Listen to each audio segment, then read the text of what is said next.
Good morning बच्चों, मैं अभिषेक मिश्र, PGT chemistry. आज 11th क्लास के लिए इक्विलिब्रियम चैप्टर लेकर, जिसमें हमारा आज का टॉपिक है common ion effect, buffer solution and solubility product. इस टॉपिक के बाद ये लेसन हमारा थ्योरेटिकली कंप्लीट हो जाएगा। इसमें जितने भी न्यूमेरिकल्स हैं हम चाहेंगे कि बच्चे हमारे उसकी प्रैक्टिस खुद करें हेल्प बुक के माध्यम से, और अगर कोई परेशानी हो तो हमें व्हाट्सएप पर इन्फॉर्म करें। हम उसकी अगली क्लास में पूरा न्यूमेरिकल लेकर उन्हें एक्सप्लेन करेंगे। अगर कोई बच्चा इन्फॉर्म नहीं भी करता है तो एक क्लास में न्यूमेरिकल की जरूर लूंगा, जिसमें हर फार्मूले पर एक एक न्यूमेरिकल करके आपको दिखाया जाएगा। तो आइए शुरुआत करते हैं। हमारा पहला टॉपिक है common ion effect. Common ion effect simple सा कॉन्सेप्ट है जो हमारी डेली लाइफ में अक्सर आप देख सकते हैं। केमिस्ट्री आपके आसपास ही है, बस उस नजरिए से आपको देखना है।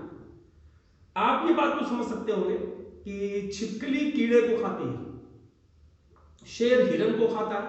कभी ऐसा नहीं हो सकता कि छिपकली को कीड़ा खाए, शेर को हिरन खाए, ऐसा नहीं हो सकता। यानी जो ताकतवर है, जो पावरफुल है, वो अपने से कमजोर वाले को हमेशा प्रताड़ित करता रहता है, हमेशा दबाता है। जितना पॉसिबल हो सकता है, लीगल या इलीगल, वो कोशिश करता है उसे दबा के रखने की। तो सेम फिनोमिनन हमारे इलेक्ट्रोलाइट्स यानी सॉल्यूशंस में भी होते हैं। अगर हम बात करें किसी एक सॉल्यूशन की, एग्जांपल के लिए मान लिया हमने NH4Cl। आप जानते हैं कि NH4Cl एक सॉल्ट है। सॉल्ट हमेशा स्ट्रॉन्ग इलेक्ट्रोलाइट होता है। जब इसका डिसोसिएशन करेंगे तो NH4 प्लस और Cl माइनस कंप्लीटली डिसोसिएट हो जाएगा। और अगर इसी की प्रेजेंस में हम NH4OH का डिसोसिएशन करें, जो कि एक वीक बेस है, वीक इलेक्ट्रोलाइट है, इसका डिसोसिएशन देर में होगा और कंप्लीट भी नहीं होगा। तो इसमें कहा गया कि NH4OH का जब डिसोसिएशन स्ट्रॉन्ग इलेक्ट्रोलाइट की प्रेजेंस में किया जाए, जिसमें एक आयन कॉमन हो, NH4+ कॉमन आयन, तब NH4OH का डिसोसिएशन और वीक हो जाता है और कमजोर हो जाता है। This phenomenon is known as common ion effect. Definition NCERT की, the phenomenon of separation of weak electrolyte in presence of strong electrolyte having a common ion is called common ion effect। यहां पर दोनों ion यहां पर common है, यानी हम बोल सकते हैं कि dissociation of NH4OH in presence of NH4Cl is called common ion effect। Cation के टेस्ट में, बेसिक रेडिकल के टेस्ट में थर्ड ग्रुप का ग्रुप रिएजेंट है NH4OH in presence of NH4Cl। वो हम लैब वाली जब क्लास लेंगे आपको उसका वीडियो बना के देंगे, तो आपको ये बात समझ में आएगी। इससे फायदा क्या होता है कि OH आयन की कंसंट्रेशन थोड़ी सी बढ़ जाती है, सॉल्यूशन में ज्यादा हो जाते हैं। उसके कारण, क्योंकि ये NH4 इस Cl के साथ रिएक्शन करके रिवर्सिबल रिएक्शन में आ जाता है, और ये OH थर्ड ग्रुप का ग्रुप रिएजेंट, थर्ड ग्रुप में होता है Al3+, Fe3+ और एक और 3+ है। इनका जब OH से रिएक्शन होता है तो ये हाइड्रोक्साइड का पीपीटी बनाते हैं। AlOH का होल थ्राइस इसका पीपीटी बनता है, FeOH का होल थ्राइस इसका पीपीटी बनता है। ये बात आप थर्ड ग्रुप के ग्रुप रिएजेंट टेस्ट में देख सकते हैं, बेसिक रेडिकल। सॉल्ट एनालिसिस की मैं बात कर रहा हूं कि common ion effect plays an important role in the determination of basic radical in case of third group and second and fourth group. तो थर्ड ग्रुप के बारे में मैंने बताया, NH4OH का dissociation in presence of NH4Cl और week हो जाता है, जिसके कारण OH की कंसंट्रेशन थोड़ी बढ़ती है। यही OH एल्युमिनियम और Fe3+ को उनके हाइड्रोक्साइड में प्रेसिपिटेट करने में हेल्प करता है। मैं फिर से समझा दूं इस बात दूसरा एग्जांपल लेकर कि अगर H2S का डिकम्पोजिशन किया जाए HCl की प्रेजेंस में, HCl एक वीक इलेक्ट्रोलाइट है, स्ट्रॉन्ग इलेक्ट्रोलाइट है, और H2S एक वीक इलेक्ट्रोलाइट है। ध्यान से देखिए, यहां पर एक कॉमन आयन है, इसके कारण सल्फर की सल्फाइड आयन की कंसंट्रेशन बढ़ेगी, और जो पीपीटी बनेगा सल्फाइड का सेकेंड ग्रुप में इसका यूज किया जा सकता है। तो डिसोसिएशन ऑफ, हम यहां लिख सकते हैं dissociation of H2S in presence of HCl is another example of common ion effect। तो कॉमन आयन इफेक्ट का सॉल्ट एनालिसिस में इंपॉर्टेंट रोल है। सेकेंड ग्रुप के और थर्ड ग्रुप के टेस्ट में इसका काफी अहम योगदान है प्रेसिपिटेट करने में। कॉमन आयन इफेक्ट की कहानी बताने के बाद जो हमारा अगला टॉपिक है बफर सॉल्यूशन। बफर सॉल्यूशन में आप ये समझिए कि अगर हम किसी सॉल्यूशन में एसिड डाल दें तो उसका पीएच कम हो जाएगा, और अगर किसी सॉल्यूशन में बेस डाल दें तो उसका पीएच बढ़ जाएगा, क्योंकि बेस डालने से पीएच बढ़ेगा, 14 की तरफ मूव करेगा, और एसिड डालने से 0 की तरफ मूव करेगा। But there are some solutions on which there is no effect on pH on adding little amount of acid or base. Such solutions are said to be buffer solution। जो solution अपने pH को change नहीं होने देते कुछ हद तक, जब उसमें एसिड या बेस की कुछ बूंद डाली जाती है तो वो solution को हम buffer solution कहते हैं। डेफिनेशन एक बार फिर से, those solution which resist the change in their pH on adding little amount of acids or base in them are called buffer solution। buffer solution दो तरह का होता है, एक होता है एसिडिक बफर और एक होता है बेसिक बफर। एसिडिक बफर जो होता है उसका एग्जांपल है CH3COOH प्लस CH3COONA, और बेसिक बफर का जो एग्जांपल है, पहले एसिडिक बफर के बारे में हम बात कर लेते हैं। ये जो बफर है एट 4.75 pH पर अगर इसमें एसिड या बेस की कुछ ड्रॉप्स डाले जाए तो इसके पीएच में कोई चेंज नहीं होता, वो पीएच इसी पर कांस्टेंट रहता है, इसलिए इसे एसिडिक बफर कहते हैं। Basic buffer NH4OH plus NH4Cl, और इस बफर को 9.25 pH पर अगर कोई एसिड या बेस डाला जाए तो उस पर उसके पीएच में कोई चेंज नहीं होगा, वो 9.25 तक टिका रहेगा। एक बात ध्यान रखिएगा कि केवल कुछ ही बूंद पर, ऐसा नहीं कि हमने उसमें एक आध लीटर एसिड डाल दिया या बेस डाल दिया तो चेंज नहीं होगा, चेंज होगा, लेकिन कुछ हद तक ये उस चेंज को रोकता है, उसी को बफर कैपेसिटी कहते हैं। तो the ability of buffer solution to resist the change in their pH on adding little amount of acid or base, that ability, that resistivity is said to be buffer capacity। तो buffer solution के बारे में आपने समझा, example को रखने की कोई जरूरत नहीं है। फिर से क्यों?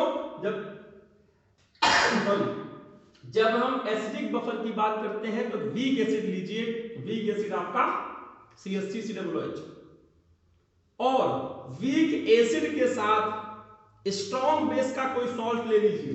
वीक एसिड के साथ, ये क्या है? ये है weak acid CH3COOH, strong base NaOH, इसके साथ हमने कोई सॉल्ट ले लिया, उस सॉल्ट का नाम आ गया ये, इसको हमने यहां पे ले लिया। और भी कई सारे एग्जांपल आप इससे बना सकते हैं। याद रखिएगा, एसिडिक बफर में एक एसिड होगा और उसी एसिड का किसी भी स्ट्रॉन्ग बेस के साथ सॉल्ट होगा। ये सॉल्ट CH3COONA की जगह CH3COOK भी हो सकता है। यहां पर वीक बेस होगा और उसी बेस का स्ट्रॉन्ग एसिड के साथ सॉल्ट सॉल्यूशन होगा। ये देख लीजिए, ये आपका वीक बेस है और उसी बेस का स्ट्रॉन्ग एसिड के साथ सॉल्ट सॉल्यूशन हमने बनाया। यहां पर NH4Cl आया, तो Cl हमने यहां पे ले लिया। यहां पर H2SO4 भी ले सकते हैं, तो यहां पर NH4 का होल ट्वाइस SO4 भी लिया जा सकता है, NH4 NO3 भी लिया जा सकता है।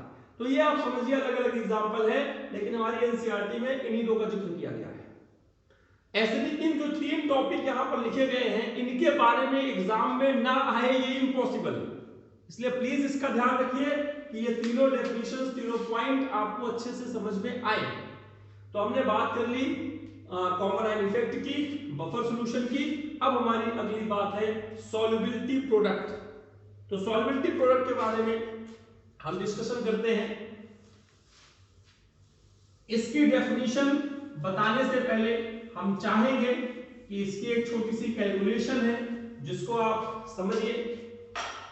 अलग अलग तरह के इलेक्ट्रोलाइट होते हैं। CuS एक इलेक्ट्रोलाइट है, NiOH का होल ट्वाइस दूसरा इलेक्ट्रोलाइट है, और AlOH का होल ट्वाइस तीसरा इलेक्ट्रोलाइट है।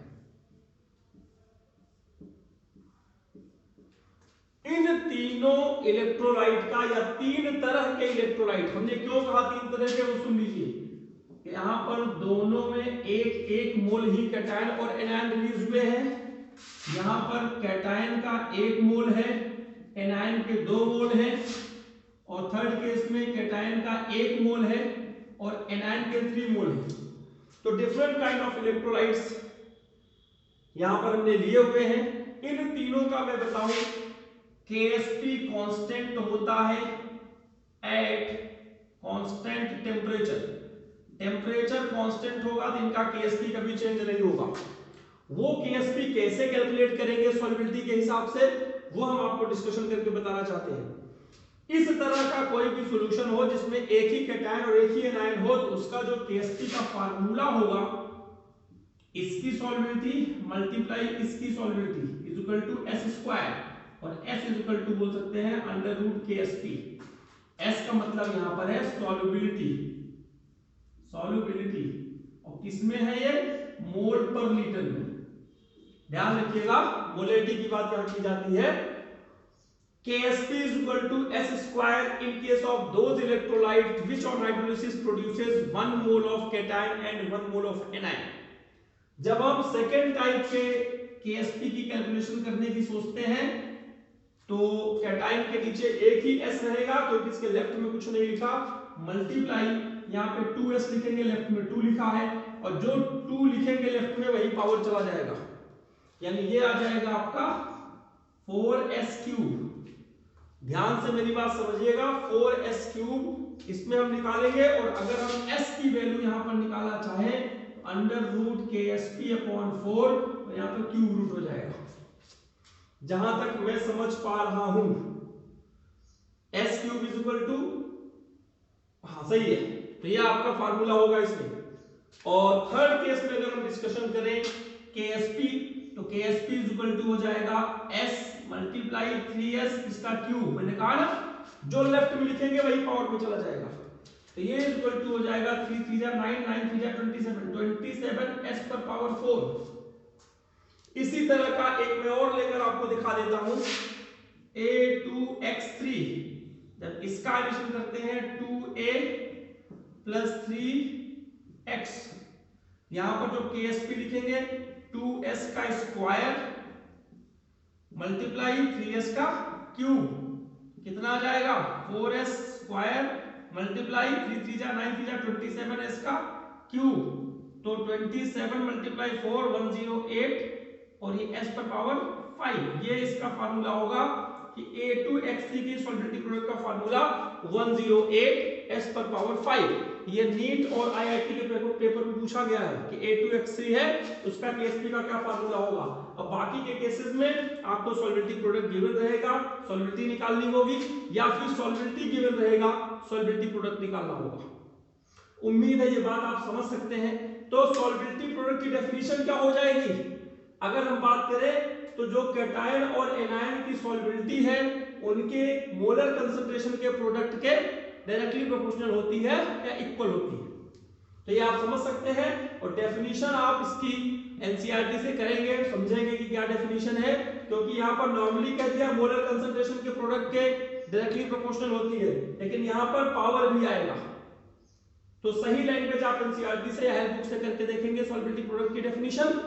हमने आपको तीनों पॉइंट्स एक एक करके एक्सप्लेन कर दिए, कॉमन आयन इफेक्ट क्या होता है, सॉल्युबिलिटी प्रोडक्ट क्या होता है, और बफर सॉल्यूशन किसे कहते हैं, उसके एग्जांपल्स हमारे सिलेबस में क्या क्या है।